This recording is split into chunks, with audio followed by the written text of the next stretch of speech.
Unverified Podcast Group. All right. How's everybody doing? Welcome back to another episode of the Unverified Podcast Group.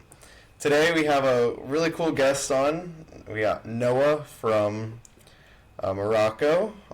Met him at our time in Spain together in Madrid. Go ahead and introduce yourself, Noah. Hello everyone, thank you for listening to us. My name is Noah. I'm Moroccan from the north, and I met my brother Ryan in Spain about a year ago, and it's been a good friendship since then. For sure, for sure. So, actually, I can't remember the first night that we met. I think it was at a discotheque, right? I assume, yeah, we were in that that bar looking like a Colombian themed bar. I don't. I think it was like a discotheque. Calle 365. Exactly. I would say, yeah, we were there. Yeah, Okay, probably met through Williams then. probably through Williams. Yeah, probably through him. Yes. Okay, that's usually how this whole thing kind of went. So, Yeah. yeah, so tell us a little, excuse me, tell us a little about yourself, Noah, like where you're from, just kind of like why you ended up moving to Spain and everything. Just tell us about yourself. Right. So it's not really something that was like a hard decision for me to make. When I was still in Morocco, I was still looking for like a way where I can continue my studies and a way where I can, like finish up my studies in a more prestigious university. There are some good universities in Morocco, to be honest, but they have some very complicated requirements, and those requirements don't match up with how prestigious universities are. So if you're gonna put up these requirements and then give us a diploma that has zero value, almost zero value, or like not gonna help you whatsoever in whatever you want to do in life, then what's the point of studying too hard to pass those entry exams or entrance exam if you're not gonna get any value from that? Mm-hmm. So I decided that I'm gonna like move from here and go to Spain to finish up my studies. And since then, I liked the lifestyle there. I liked how the people are, the society, everything there. The cost of living is a little bit higher than Morocco, obviously, but not really that much of big difference, to be honest. Groceries are almost the same as in Morocco, but other things a little bit more pricey, but still in general, I wouldn't call it like it's very like a huge difference. So I liked it there, and I decided that I'm probably gonna stay here even longer. So there you have it. Okay, That how it's been since then. nice. Remind me again what you studied then, when you started in Morocco, and then how you finished in Spain. So I I finished up my studies in education. It's a master degree that allows you to become a teacher to teach language, to teach English as a foreign language, and also to be an assistant English teacher for science and for mathematics in primary Oh, schools or in secondary schools. So, in a lot of schools in Spain, they have like an English teacher who teaches the language and also teaches science and mathematics. So when I did my internship, I did it in a school, public school in Spain, where I was basically teaching science and mathematic classes in English. So I was like just like an assistant for the main or the head teacher there. okay. So essentially then, excuse me. Essentially then, like the same thing I did, except you also were allowed to teach science and math. Exactly. Yes. Cool. Nice. So you're a pretty big language buff, I would say. It's kind of like our running joke in our friend group that you know all the languages. So how many languages do you speak? So far, fluently, I speak six languages. but I wouldn't call like Spanish is like very fluent right now. Like my Spanish is like really that fluent. You Lately, really? it has improved a lot since the last time you left. It has improved a lot, quite a lot. I feel like right now I'm quite competent to understand and maintain conversation even better than before. But still, I Mm-hmm. wouldn't call it like fluent. It's still like I would call it maybe upper intermediate.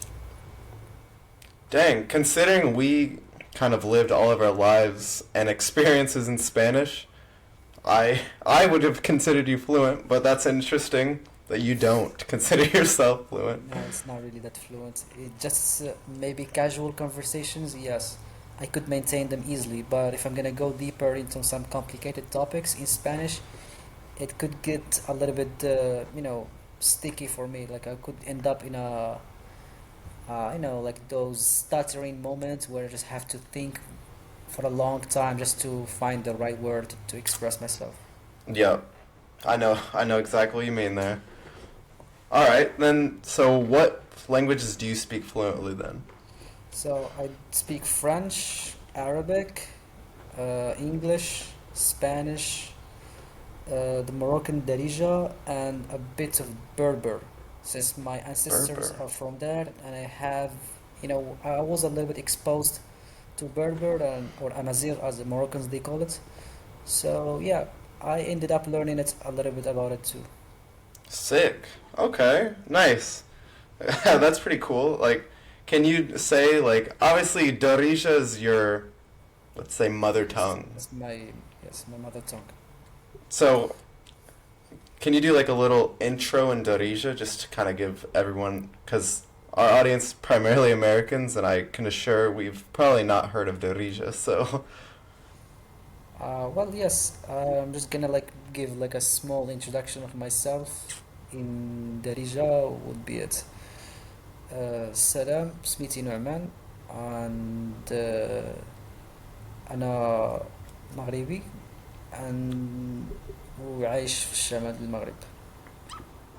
cool, nice. All right, thanks. That's pretty cool. All right, so then you've been living in Spain then for how many years then? Um, yeah, right now it's been more than 3 years. More than three. Cause Yes. you graduated like a year and a half, 2 years ago, correct? Yeah. Nice. So then, do you really see yourself like kind of just staying in Spain in the long run? Um, yes, for now, that's how I see it. I'm probably gonna stay a little bit longer, but it all depends on, you know, the type of work that I'm gonna be doing, or probably what's the future is holding for me. I don't know yet, but as far Of as I know, course. it's gonna be like still there in Spain. Nice, nice. So then, obviously, you said you kind of like it in Spain. Where do you think, obviously, as you said, like wherever the future takes you, but where do you think you would like to end up? If you could really do anything. Actually, my dream is to live in a country where I don't have to be worried if I make like some mistakes in taxes or have to be worried that I might end up in jail or some I don't know, maybe charged with some fines that I never heard of before in my life just because of Okay. some small mistakes I make. But still, like, it's not really that complicated, like, to do them. It just there are things that I feel like we shouldn't really should worry about as people who live there, especially if you're just an immigrant who's not Mm-hmm. really that related to that country whatsoever in culturally or historically. So maybe the citizens should be more worried than immigrants. I know, like, you live there, you have the responsibility to contribute just as much as a citizen. That's for Mm-hmm. sure. But being that worried every month and calling your accountant or calling the person who helps you with the taxes every now and then just to make sure everything is right is really too stressful, you know? Yeah. It's too much. I'm assuming this is your lived experience in Spain then. It is, bro. Like, Spain, I wouldn't call Spain like is that strict in comparison with USA. Probably USA is more strict, or like they are a little bit more, how would I call it? More aggressive when it comes to taxes and how they react if someone tries to evade taxes or make a mistake with his taxes. But still, in Spain, I read a little bit about the law in Spain with the taxes, and it's really scary. Like how they gonna react if they find out you you didn't declare something, or Mmm. you forgot some few small details that you didn't declare them or you didn't calculate them correctly. Interesting. It's ironic. I didn't know a lot of this, but I feel like tax evasion amongst landlords, at least, is so common in Spain. Yet the laws are so strict there. So I guess people are always just willing to not pay taxes. Moral of the story. But all right. What do you think this country then would be? Do you think it would be somewhere in like again North Africa or elsewhere in Europe or a completely different continent? I love Europe. Europe, the the way of life there, I love it. It's really something that I would say like that's the best thing you can look for. But still, it's really cool to live in Europe. Um, the culture, the history, the architecture, everything there is so cool. The people, I'm not so sure. In Spain, yes, people there are really friendly, really cool. Other Yep. countries, I'm not so sure. But if I'm gonna pick an ideal country where to live, till now I don't have that ideal country yet. Mm-hmm. Many people told me that maybe in the Middle East, those oil-rich countries like United Arab Emirates or Saudi Arabia or Qatar, these countries, sorry, they have a little bit of like high quality standards or life quality standards and high income people there live they are living there, but Mm-hmm. still I wouldn't call it like it's the ideal place where to live. So Okay. for now, I'm still looking. I'm still looking for that ideal country that I will feel like very comfortable living there. For sure. That's kind of interesting. Do you almost consider yourself like a forever immigrant in a way? Like you're always kind of traveling, trying to find your correct place in the world. Yeah, that's how it's gonna be. I will say, I'm gonna be forever just uh, maybe relocating or maybe moving from a place to another until I find the right place where to settle in, or until I end up, uh, in the claws of someone who's gonna make me forcibly settle in there. I feel like that's how a lot of these things happen, you know? Yeah. Life just tends to take charge there. All right. Actually, really, really interesting perspective there. So, you don't see yourself returning to Morocco then? No, I don't think I'm gonna return into Morocco unless if there is something to do here. Maybe a family visit or maybe some paperwork or maybe something I need to do here. But if Okay. not, I don't think I'm gonna stay here. And I mean, you're there right now, so Yeah, you already kind of yes. get Well, to, yes, yes. you kind of get to like relive it. I mean, going home is always kind of an event. It's nice to see everybody, but it would just remind you why you left in the first place, I assume. Yeah, that's a good way to look at it. I mean, when you come back here, you might be like reminded of some good nostalgic memories. Because, like I said, it's a country where I grew up, so you can never forget the place where you came from. But it's always gonna be like a strong factor in your life, either that pushes you to keep working for your objectives, or maybe hold you back. It depends. Mm-hmm. It depends on how you interpret it. For my case, it just keeps me from, like backing off or holding back. It just keeps me pushing on and on every time. Okay, for sure. Honestly, I forget his name when, you and I went to your hometown there in Morocco, and it was during the Eid, so we met up with your friend. We had that drink on that rooftop. What was his name again? Was it Yes, Abdullah. Abdul? Abdullah. Abdullah, that's it. Yes.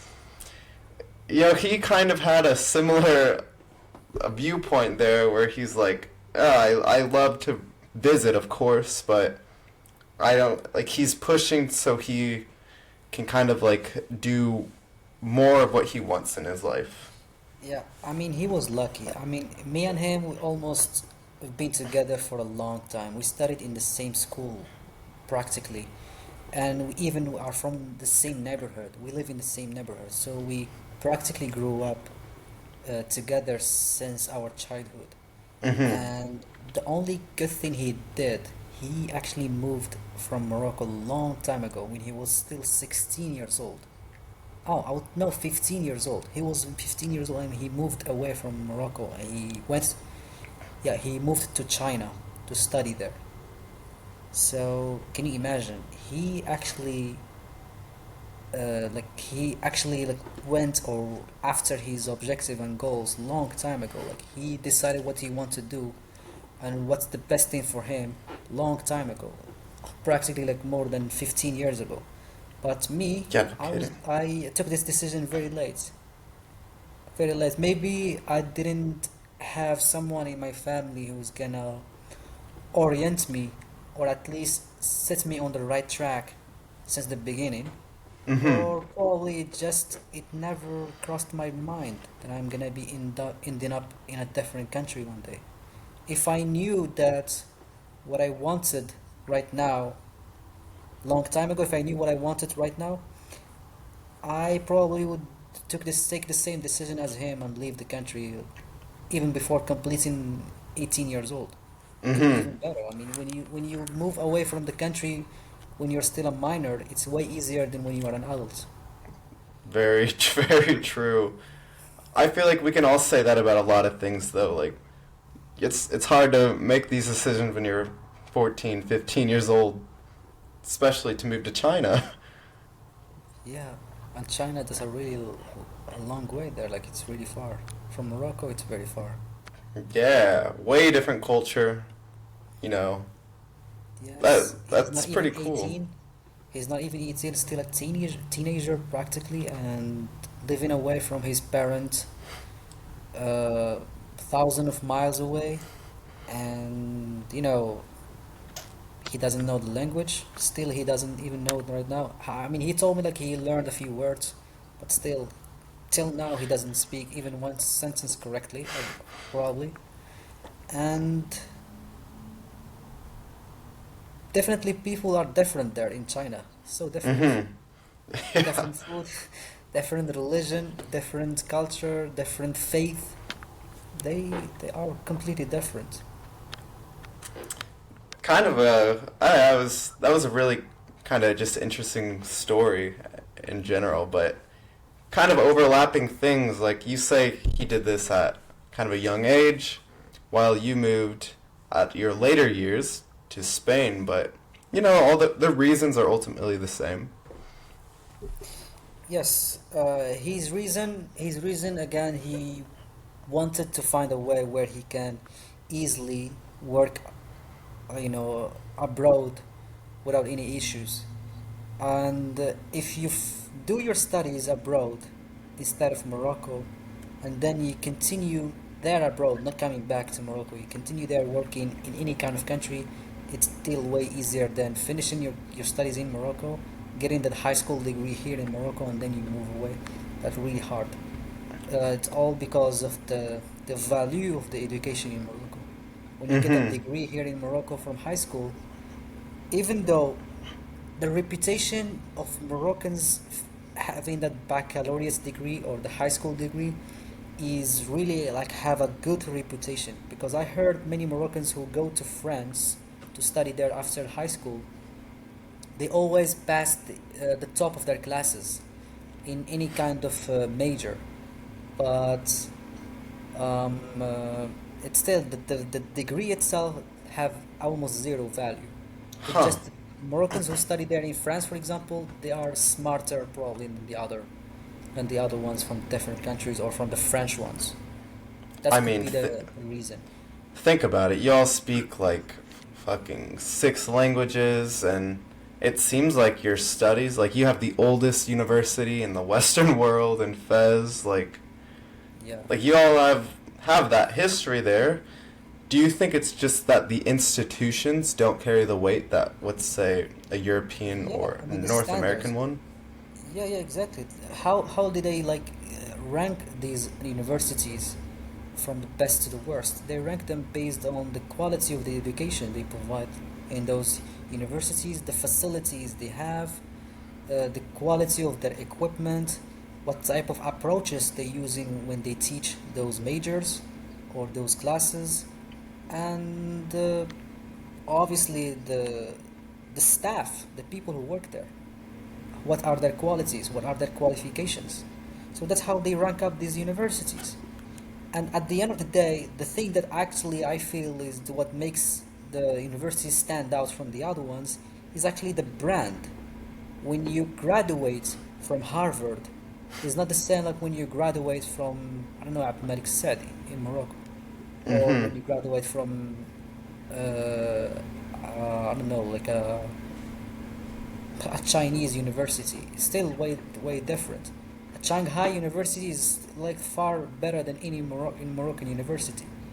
Same thing goes for American universities. I don't know, Harvard, or in United Kingdom, the Cambridge or Yep, Oxford Cambridge, University. All of them are Notre better than, Dame. yes. So that's the thing, that the branding, that the name of the university is what makes them maybe get higher rankings than the other ones. It's almost like more prestige is added just because, I don't know, they carry more value in our slice of the world. Yeah, exactly. Um, it is like this. It is like this. I don't know what's gonna make the education improve in Morocco, or how they gonna even do it, because Mm-hmm. I think the root cause for the problem is in the system itself. The whole system needs to be, reset to the factory settings. They have to like go to the root and change up everything, how they work with everything, the courses, the staff, the the accountability. Even like, Mm-hmm. do you know that's actually something very weird in Morocco about universities? Professors in universities, they know that they have a way of like they have some kind of what we call like a protection, or like a legal protection Okay. in the university. Almost they are untouchable. They are like untouchable. You can't touch them. If they decide to do something to you or abuse their authority, no one can stop them. Not even the dean of the university. Not even him. So not even the chairman of the university, like the top of the university, not even him can touch him. So practically, if you work as a university professor in Morocco, you're set for good forever. Yes, yeah, that's it. That's the perfect Huh. job you can get. No Dang. one can touch you. No one can fire you. No one can sue you, even because all the laws that are established there protect the professors, do not protect the students. So if you get somehow on the bad terms, on some bad terms with a professor, you will never pass or you get that degree. You will never get that degree. Really? Only one professor, you get on bad terms with one professor, that's it. You can just say goodbye to that degree, say goodbye to university life. You're gonna Holy stay there cow. repeating that year forever until, I don't know, until you do something about it, until you I give was about to money to. say, You're gonna like go make him some dinner? Like gonna cook I like don't know. You have to cookies? invite him over to your house and beg for his forgiveness. I don't know what you should do. Holy Trust cow. me, these professors in Morocco are really, really abusive. They abuse a Mm-hmm. lot of their authority, and they know it. They know how authoritative they are. They have that Yep. kind of always confidence. Whenever they enter the classroom, they're gonna scan everyone, and if they find some student there who are gonna be some kind of trouble or problematic for them, they're just gonna like pinpoint them and then keep an eye on them until they find something against them, and that's it. You're set. You're good. That's it. You're not gonna pass that class. Holy cow. Whatever you do, you're not gonna pass it. Do So, you do you think sorry. this kind of theme of I don't know, like do you think this is common and like this kind of pervades more than just the university system of Morocco and do you think it's Yeah, more of like I a would say yes. It's from the university system. The system of universities are like this. They hold professors higher than everyone, almost everyone in the campus. So you can't fight against someone who has that much of authority or that much of protection. Mm-hmm. Do you think this kind of is in other aspects of society in Morocco as well? This kind of abuse of authority. Yeah, yes. Well, I don't want to say that everyone. I mean, Mm-hmm. at the end of the day, there are people who are afraid, not from people or not from the system, that are afraid of afraid from God. I mean, especially when you are a Muslim, when you do something bad, it's called a sin, and when you do a sin, it's registered in your books. That's it. So people who are aware of this are always gonna feel guilty after doing something bad, and they're gonna correct themselves. But people who forget that, they're just gonna get greedy and greedy every now and then. So nothing can stop them then. Of course. I mean, we're all human. We're all human. Yeah. All right. Well, that's really interesting. I didn't like really know a lot of that about kind of how the universities work in Morocco. Excuse me. I feel like Morocco compared to a lot of other African countries is kind of in a better spot though. Do you agree with that? Um, yes. Can you rephrase your question, please? Yeah. Do you think like quality of life wise, economically, do you think Morocco is in a better spot than most other African countries? I would say like most of them, but a lot of them.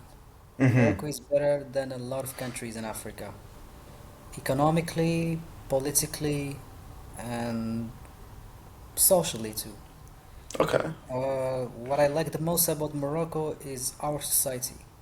Our Mm-hmm. society, yes, there are some, some downsides of our society. There are a few things that need to be improved, but overall, our society is one of the best societies you can ever find in any country. If you ever, in a pinch, and you need some help, some urgent help, people gonna help you even without asking. You don't even Okay. have to ask. People gonna find you and gonna help you. If you ever travel to Morocco and you don't have a place where to stay, and you knock on the door of someone and you ask him, "Can I stay?" Most of people gonna say yes, even if they don't know you. There are people who might not allow you, maybe because of the language barrier, or maybe Mm-hmm. because they maybe have ended up in some kind of problem with someone before, and they decided after that not to allow any foreigners or any strangers into their house. But usually people gonna allow anybody who is either in danger or either ended up in the streets because of, I don't know, all places are fully booked, or maybe you couldn't get the money because your bank blocked your card, or your card got declined or something like that. So we all end up in this situation. It's normal. Yeah. Maybe the currency, maybe you couldn't convert the currency because of something. Everything can happen. So we know that, especially with foreigners. People, they know, the Moroccans, they don't know that many foreigners, they get into some kind of problems with that, and it's completely normal. And they're gonna allow even a weird people, like even if you look weird, they're gonna still allow you in. So they're not Okay. really gonna judge you immediately with how you look. They're gonna really allow you in their houses, help you out, or at least find a way how to help you, or find someone who can help you. Yeah, that's actually, I feel like it's very much more of a communal society, which, that's complete opposite in the U.S. Like, if someone knocks on your door, we're probably not letting them in. Like, we're gonna tell them to, like, go hit the road or get off my property. So, in that way, I also saw that while I was there. Like, it seemed very, like, I don't know, it seemed like a community, at least when I was in your hometown. So, My hometown actually is one of the safest place on earth. Trust me, like it is one of the safest. I have never seen someone getting robbed, like live on the street, or a house getting robbed by someone and that person not getting arrested the next day after. mm-hmm. Can you imagine that? There have been some cases where some houses in my neighborhood got robbed by some people, and they immediately got them. They immediately arrested those people the next couple of days after. Even they knew who are they, where are they from, who are their families, what are they doing in life. Like they immediately got the information, even though there are no surveillance cameras. What's almost there are no surveillance That cameras is in my very true. yeah, Yep. it is completely full privacy on the street. You can do whatever you want in the street, no one is watching you. Well, people who are watching you, but at least You have there are eyes no on you, cameras. not Exactly, surveillance. exactly. But still, people find out or found out who are the criminals, who are the thieves immediately after. Okay. So that just shows how safe my hometown is. Other places like Casablanca, I have some friends from Casablanca, and trust me, I asked them personally and told them, have you gotten robbed before in your life? And they said at least one or twice, at least once or Really? twice, all of them. So it just shows how well, I mean, Casablanca is not really that super dangerous, but still, if you're not really careful, they will pickpocket your phones or rob you by force or something. You do have to be, just especially as, a tourist, you have to be mindful of what you're doing and, not be like, Watch your back. oh. You have to watch your back, watch your surroundings. I'm not saying like you always have to turn back and see who's coming No. after you. Just be, Just like, like cognizant. yeah, at night if you're walking around in an empty neighborhood, that neighborhood kind of look like shady. There are some very obvious looking neighborhoods in Casablanca or in some cities. They look shady as hell. And obviously you're gonna notice that. I'm sure you're gonna Mm-hmm. notice, even though you're not from there, you're gonna notice, you're gonna feel it. You're Your gonna feel it. intuition is gonna tell you that this is not a good place. So if you're walking around there at night or in daylight, still same thing. You have to watch your back. Okay. And I assume that goes, remind me again, the capital, the big city Rabat, in this, Rabat. No, no, no, not Rabat. The south Marrakesh, west, Marrakesh. right? Is it, again, is it similar things there? Marrakesh is actually well protected, since it is like the top destination for tourism, and it is like the number one city that attracts most of the tourists in the country. Then the government have invested a lot of freaking money on that city, especially Mm-hmm. on safety and on infrastructure. So yes, you can say like you're protected. You're protected as a tourist. You're well protected there. Mm-hmm. Nothing could possibly happen to you there. You just might pay a premium for, like, the normal thing. As Yes, is anywhere. You go to Madrid, you're gonna pay a premium. So, yes. I think it's even safer than Madrid, Marrakesh. In Madrid, I Okay. have seen many of my friends get pickpocketed in the metro station or in the train All the station. time. Yeah. Every single day. But in Marrakesh, no one's gonna touch you, bro. And even if there's someone dares and do that, they're gonna find him as fast as possible, especially if you're a tourist. Just go to the train station, no, you get to the police station, you report the theft, and trust me, they're gonna move immediately and do something about it. Heck, if even they find the person who stole your phone or stole your wallet, they're gonna catch him and bring back your phone and your wallet the next day after, Holy or the cow, next couple of days nice. after, if they catch him. If they don't, they will arrest him sooner or later, and you, at least you're gonna find out who did that to you, and well, probably you're not gonna get back your money or something, but at least you're gonna, Justice. yeah, you're gonna get the justice. That would not happen in a million years in Spain. They're not. They're not gonna care. No, I really liked Morocco. I feel like it's so kind of like full of so many different subcultures. You have obviously you're near the Atlas Mountains, so you have this lush greenness and like flowers, waterfalls. Meanwhile, in the south, you have the Sahara and everything. I Yeah. I think there's a lot of assets and kind of like just natural beauty to be found there, which is really True. cool. True, that is true, 100%. Yes, the mixture of the north and the south is what makes the country so beautiful. In the north, you find that Mediterranean climate, Mediterranean scenery, where you see a lot of olive trees, a lot of greenery, a bit of warm and cold weather, but at the same time it gets warmer and hot in the summer. But in the south, a complete difference. It's completely different. The scenery completely changes to a bit of yellow or orange landscapes, Hmm.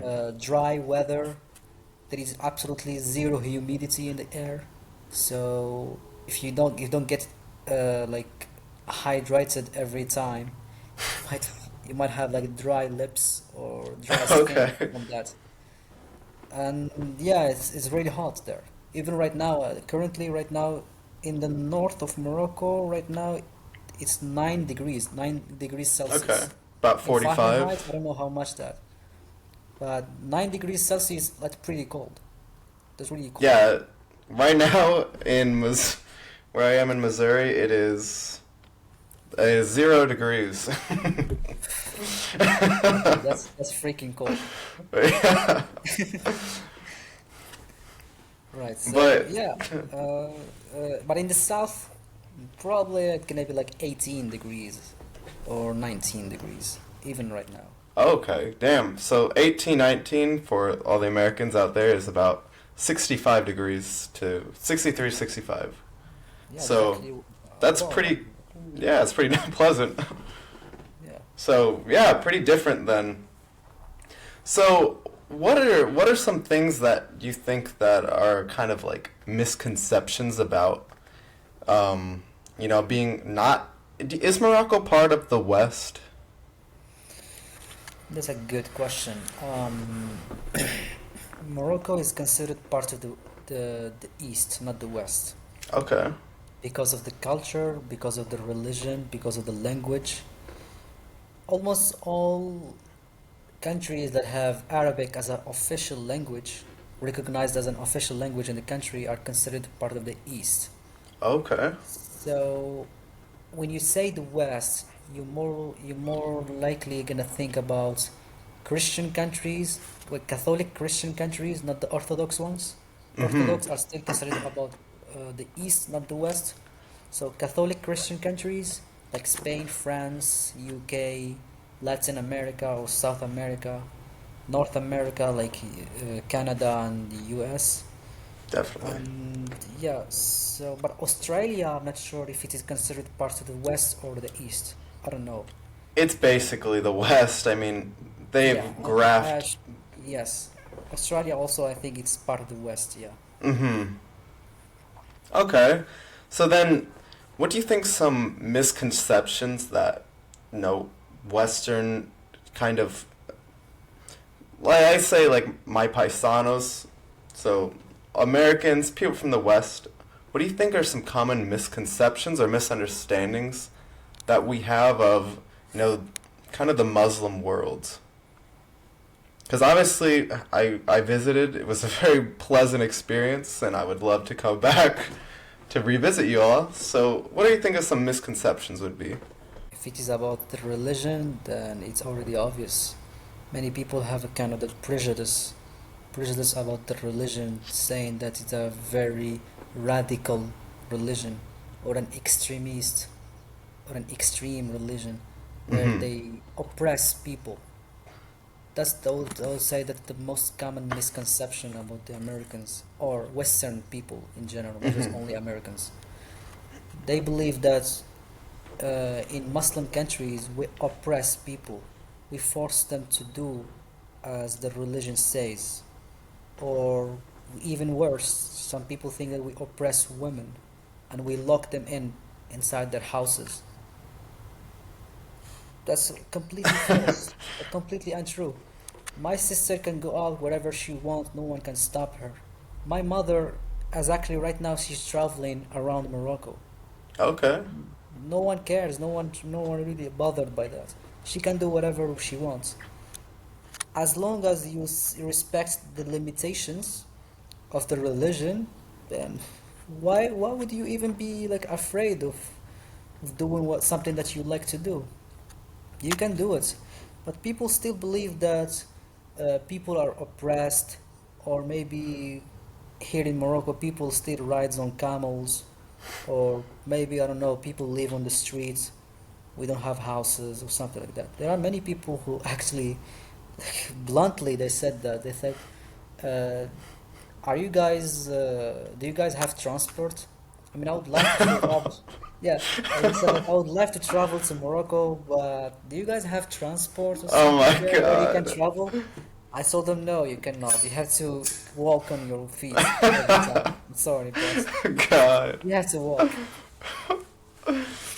I mean, these misconceptions sometimes they are really funny, but I think the major one is what I told you. The wrong thought or the wrong prejudice about the or the stereotypes about Muslim countries in general, and that what made people think that maybe we are far behind them Mm-hmm. culturally or far behind them mentally or I don't know. Um, we also have a kind of like not everyone, but many people in my country. I noticed them that they have kind of like that feeling of inferiority.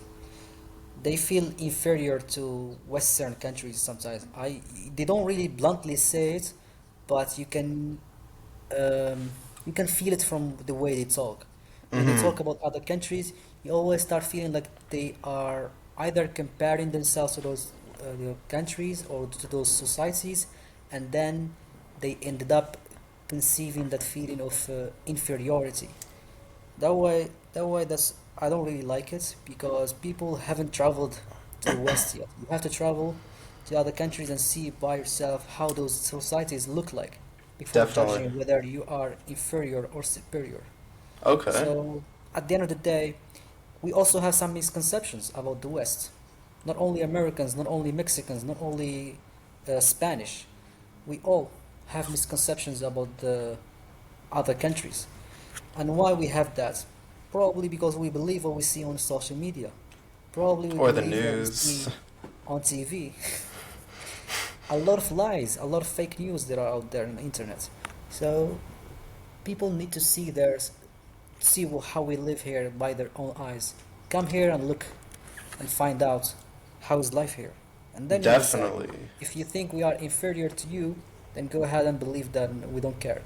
But if you think we are the same, then you should voice it out. You should say it. You should explain it to Okay. your friends. For sure. For sure. That's actually kind of one of the reasons I wanted to do this episode with you because there's, you know, I think it's kind of like vice versa. We have misconceptions about the West or the East. You have misconceptions about the West, and kind of seeing and sitting down with someone, with your looking them in the eyes and just kind of like, I don't know, having a conversation can really change a lot about your outlook on the world. So I think it's pretty like constructive at the end of the day. Do you yourself feel that you've kind of your views have changed about kind of the West since you've now are living in a Western country? I wouldn't say that I have changed my view because but I would say that I found out some new things. I had some views about the West, but I was not considering the West is like the other typical people that think that it is probably better or something. I was just having that kind of view that the West have better opportunities that can make you more successful. That's one of the misconceptions that a lot of maybe North Africans have about the West, or maybe in general other countries too. But it just wasn't completely true. Mm-hmm. I wouldn't say that there are no job opportunities or no opportunities for success. There are obviously opportunities, but I'm not gonna call it that it's the heaven on earth. It is not heaven on earth, and it is not the best place to live in on earth either. Mm-hmm. It is just a place where if you work hard, you're gonna make it. If you don't, then you're just gonna stay where you are. Very much so. It's you've kind of repeated a lot of the same things Nirvana said in her episode. How Yeah. do you kind of think that, granted, Spain doesn't have like the best job market or not even like the strongest economy, you know? Not even the strongest economy. What are your thoughts then on the US? Because the US having the largest economy, probably human history, you know, yet we're not necessarily the happiest people. So do you think that kind of applies there in that same sentiment? Okay, so as far as I know about the US, it is a country where there are a lot of opportunities. So that what they've been saying about the USA is the land of opportunities. Yes, it is. But probably it was easier long time, maybe 10 or 20 years ago, to find or to get that opportunity. But right now, they are raising the complications or the limitations for other foreigners to come to the country one year after another. More regulations, more complications, and yes, it is the land of opportunities, but only if you pass it through the, the first paperwork, the All the first, hoops. yeah, All the hoops. exactly. If you pass through those things, then yes, you might land an opportunity, one or two. But again, it's not really like you're just gonna like what we call like a low hanging fruit. You're just gonna Hmm. like raise up your hand, catch the fruit, and that's it. Eat it. You're successful. Welcome to the millionaires club. That's not how it works. You have to work yourself. You have to work on yourself. You have to work harder than anyone else, and then cross your fingers whether you're gonna be that millionaire that you actually have dreamed or not. Definitely, and we're not all millionaires out here. We Exactly. we But try to still, be. but still, yeah, but still, I still think that working hard in the USA would be fruitful eventually. Hmm. It's gonna be fruitful eventually. But in Morocco, if I'm gonna compare it, Morocco, yes, you can make it if you work very hard, but you're not gonna be a millionaire or a rich person. At least not like someone who's gonna start from zero and then you're gonna become a hero at the end. Hmm. There are stories. Yes, I heard stories from many people telling me like, do you know somebody from that place in your hometown? Yes, I know him. What's happened to him? Well, look at him. Right now, he's a businessman. He has many garage. He has many houses. He has a very easy life. He's having a nice life right now. How did he start? He was just like a normal worker, helping out other people. He wasn't even like he didn't even have a full-time job. He was just like uh, doing what they call like a handyman. You know what handyman Okay. do? Just like Yeah. helping out. Yes, just helping out people, and then they get some tips. Like I don't know, like tips, like some very very low tips. They're gonna Mm-hmm. even buy you like a full meal. But that's how he started. That's what they've been telling me. They tell us that's how they started. But me personally, I do not believe those stories. I always think critically about these stories and I analyze everything they said. And I tell them, okay, so what was he doing? He was just like being a handyman, helping out other people, getting like some small tips or cuts or commissions from those works to do what? To buy food to eat for his day. Then Mm-hmm. how did he manage to save up money to start a business? Or they said that he did not really have like a huge capital to buy the garage. He just rented the garage. Right. You can rent a garage, no problem, but it still costs money. You need money to rent that garage. And a Yeah. garage is not really is not really cheap. It's actually more expensive than a house to rent a garage because it's considered a business. When you rent a garage, it's considered a business. Uh, Basically, it's more expensive. So how did he do it? From where did he get the money?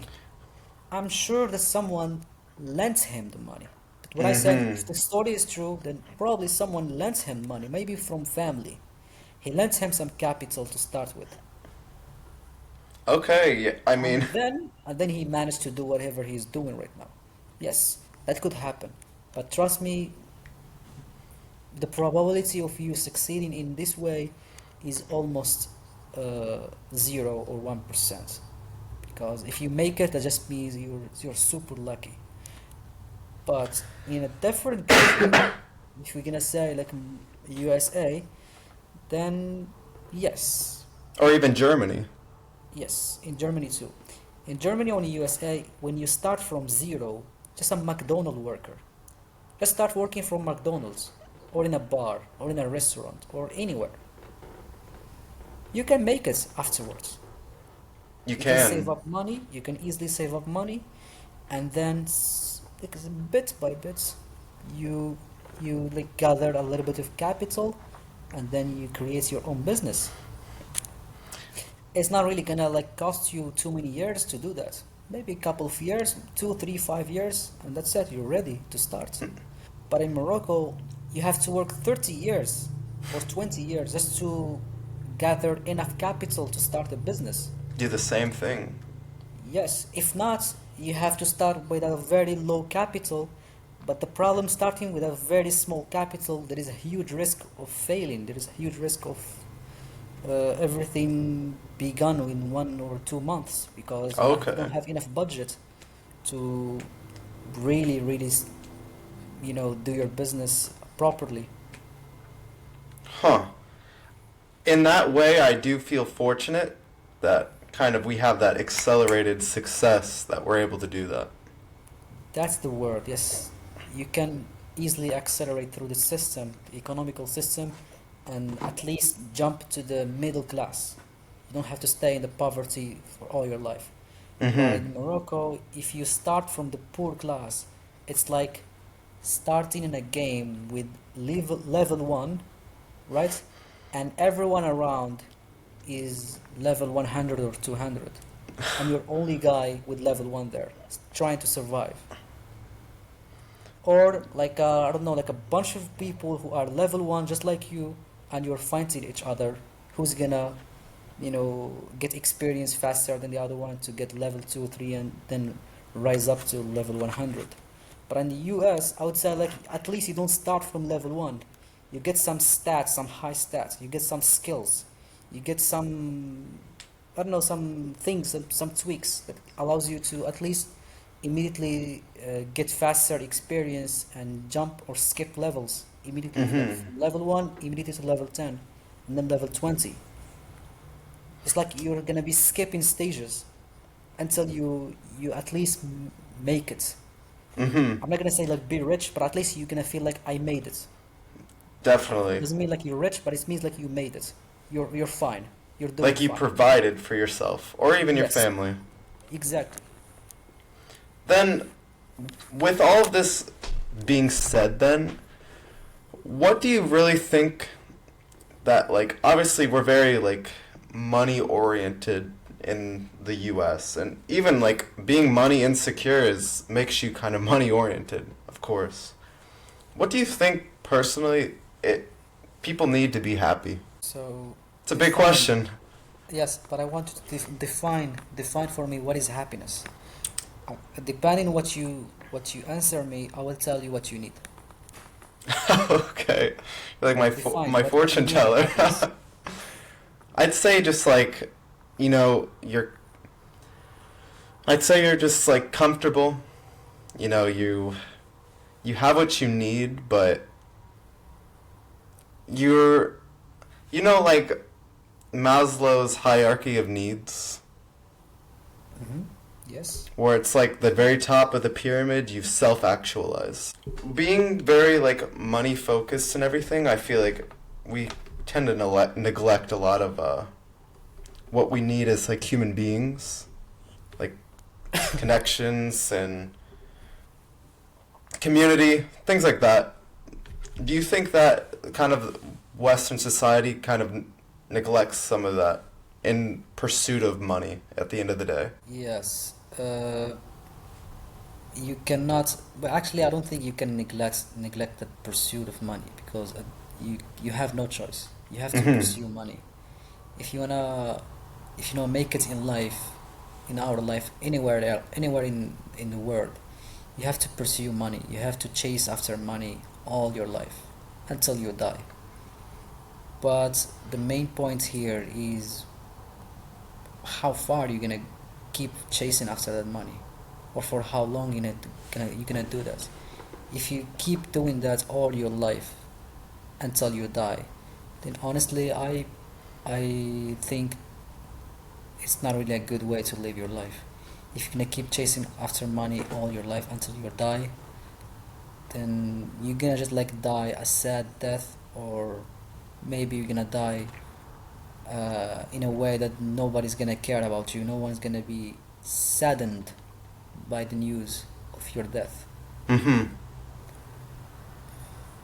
But uh, to answer what you said about the happiness, if you just wanna like be comfortably living normally, you can do probably at least half of what you want. I'm not gonna say what you need because your needs are already there. Like Mm-hmm. your necessities are there on the table. Yeah. That's like a priority. Like But what you food, water, want, house. exactly. But what you want are something that comes after the priorities. You need water, you need food, you need a house, you need a car, you need something that are like a necessity. Without them, you cannot survive. Say like transportation for the car. Transportation, at least, yes. But what you want comes after necessities. Then, if you have the ability to at least do 50% of what you want, then I would say that also can be considered living happily. If you can achieve at least half of what you want, then you can say, yes, I'm a happy person.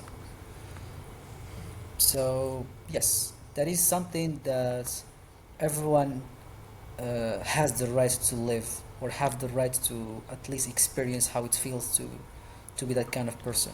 Everyone on Mm-hmm. earth. Nobody should be allowed to be living just with what you need. Okay, what do you need? You need a house? Here is a house. Shut up and go live there. What else do you need? Food? Okay, we're gonna give you a small salary to let you buy the food and put it on your table, or at least feed your family. That's it. Do you need something else? That's it. That's all your priorities. We're good. So if that's what gonna make someone happy, no, that's not gonna make anybody happy. Mm-hmm. All right. For sure. That was a good answer. Well, thanks for sharing that then. I'd say we hit an hour and I think it's like 2 a.m. in Morocco, correct? Almost, Yeah, almost 2 almost. a.m. here. Yeah. All right. Well, I don't want to keep you like up for too long. There any just kind of like really things you want to say about Morocco or in general that you would just kind of want to like put out there to the world? Anything you want to say? Um, well, I mean, right now Morocco is already famous by a lot of things. Many people have already changed their mindset about Morocco, and they know what's the real truth about Morocco, not something that just they heard from someone or they saw from the internet, from very shady pages or some fake news pages. Yeah. So Here's a cool right little now, many picture I people bought from already, Morocco. Just yeah, they're really nice. really nice. Yeah. So yeah, I would say that people right now already know what's here and what makes Morocco a special country to visit. So I just want to say that if you want to come and explore the world, not just Morocco, if you want to explore the world, then you should stop listening to what people are saying. Stop listening to to what your society or what the stereotypes are telling you. Just Hmm. forget about those and go. Go and travel the world. If you, that's what you want to do, then go and experience how it feels to go to somewhere that is completely different than your country, a place where there is beauty, there is history, there is hospitality, and there is kindness. A real, genuine kindness, not just like some fake kindness that people just smile at your face and then you consider it like he's kind to you. No, that's not what real kindness is. Real kindness is when people show you that real kindness by action. They're gonna be kind to you, truthfully kind to you, and without anything in return. They're not gonna expect anything in return from you. Not gonna be kind to you and then later call you on the phone and then ask for a favor just because they like you tell them like you owe me a favor. I'm gonna call you. It's like transactional. Yeah, exactly. So I'm just gonna be doing that favor for you, or that act of kindness to you, with no expectation whatsoever in return from you. You can just relax and live your life and forget about what he did to you, because what he did to you was his uh, willingness to help you, not uh, he didn't have any ulterior motives or something behind. He was hiding behind his back. Then he's gonna surprise you with it later. No, he just wanted to help you. That's all. So if you wanna explore this. If you wanna find out these countries, or you wanna see them by your eyes, then just go there, and don't stop yourself from experiencing this. All right, bars, dude. All right, that was good last words. So I'm gonna do a little quick wrap up then. So again, dude, thanks for coming on. It's been super cool talking to you. Yeah, Um, thank you. yeah, I don't know if we'll have if we do any other episodes in the future with more Let hosts, me but know. I'd yeah, be happy. I'd be happy to speak on your podcast. for You're a friend sure. of mine. You're a friend of mine, a long friend of mine that I met, and I would love to maybe contribute to what you're doing. Also, spread the word about my country, and also, you know, speak with you on this occasion. Like we haven't talked in a while, so Yeah, yeah, for sure. Just kind of kick this it. is like the first time we're having this conversation for a long time, and in a podcast. Can you imagine that? Yeah. Well, for sure, dude. I'm gonna wrap it up here. Yeah, It's been of course. super cool talking to you, and thanks for coming on. You're welcome. See you soon.